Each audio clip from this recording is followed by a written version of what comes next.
last Wednesday, we had a great friend of Northern Idaho, Janice McGeachin, come up and announce her run for governor, and only one of you, Doug, thank you, showed up to show respect and be here for that.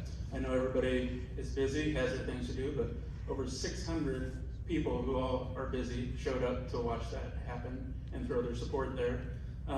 So I'll give you your chance today to let your constituents know and how you feel about Janice, and if that's something that you're going to be doing, or who you're going to be backing.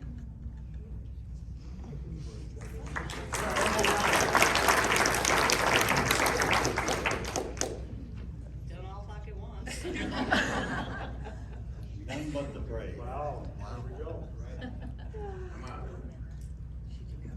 Hi, my name is Tristram Hales, and a couple years ago I fled the failed state of Colorado, where one county with lots and lots of global money took control of the entire conservative state and began passing all sorts of absurd rules and mandates. So of course we fled.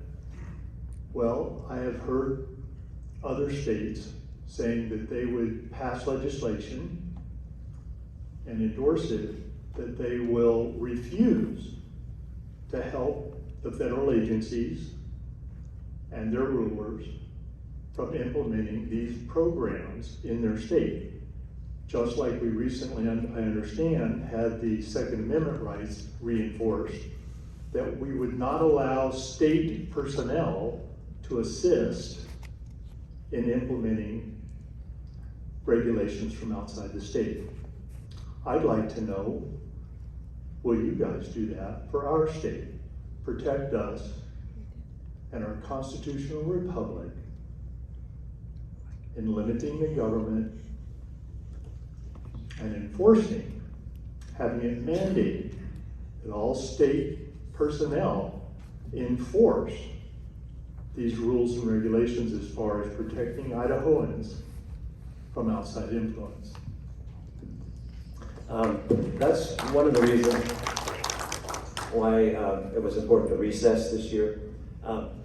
The Second Amendment's always big, and if you want to draw a crowd at something like this, talk about taking away guns, and this will pack this place out.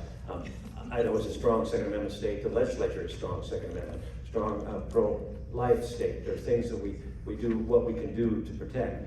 Some of these things, we can't predict what's coming from the federal government right now. And they're alarming. Vaccination, like House Bill 63 came up, vaccination passports, that's a real concern. There are some things that we're gonna have to, I believe, hopefully we won't have to go back into session this year, but we may need to do that to protect the people of this state. And that's why, as Senator Souza mentioned, we need to get that resolution passed, the constitutional amendment next time around in 2022, so that the legislature can call itself back into session.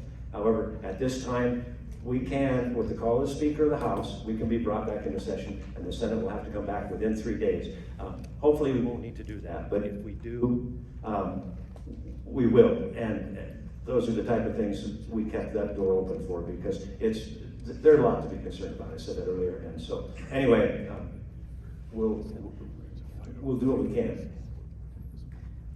I just wanted to quickly remind you all that Idaho is a Second Amendment sanctuary state since 2014.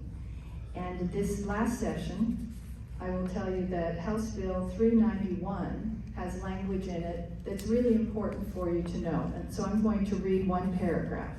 It says, this is an emergency power bill. It's one of the 3 emergency power bills that the House put together.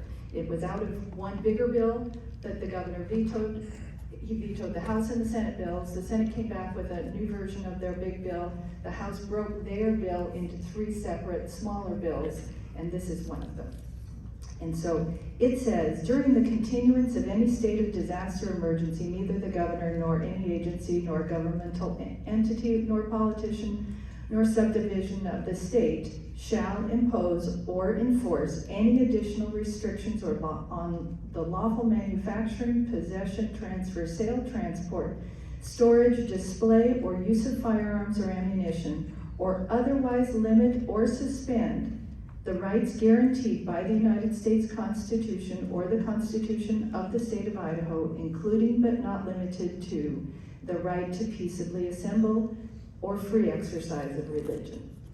So you've got Second Amendment rights in there, you've got free assembly rights in there, and you've got the ability to express your religion and go to church under an emergency declaration, all in a state that is already a Second Amendment sanctuary state. I think those are pretty good protections for that gentleman from Colorado. And just to tag onto that, it's not just the federal government.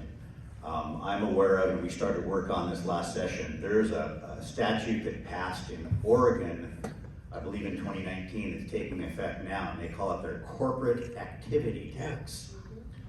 And what that means to us as Idahoans, if you're an Idahoan running a business, brick and mortar here, no offices anywhere else, if you sell something to an Oregon citizen, and they go back to Oregon, even though you've done the transaction here in Idaho, you took their money in Idaho, you gave them the product they purchased in Idaho, and they go back to Oregon, Oregon reserves the right to tax the Idaho sovereign business. Now, it's their law, they passed the statute. So there are limitations, there's a dollar amount where it kicks in. I've already approached the governor's office early in the session. I've got communication to our federal delegation that this should be an interstate commerce clause issue, that should not happen.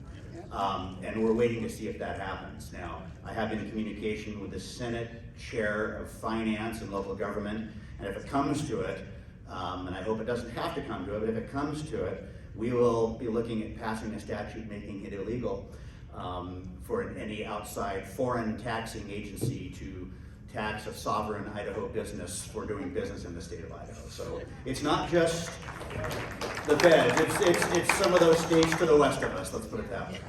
Just briefly, there are so many of these issues that it would be something I think we're all concerned that our government in Idaho will protect us from this onslaught of outside influence making us try to jump through hoops that we shouldn't be jumping through. And you brought up another good point. A lot of states, especially on the subject of taxation, they do things based on compacts and agreements made between taxing agencies.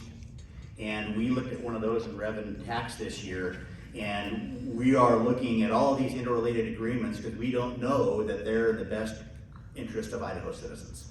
There are compacts, multi-state tax compacts, or multi-state compacts that basically set policy that the agencies use on taxation, and I'm not so sure that's a good idea. And so we're looking at that also to vet that, to make sure that we are not going down the road that we will obligate an Idaho citizens on someone else's practices. So please understand we're working on that also.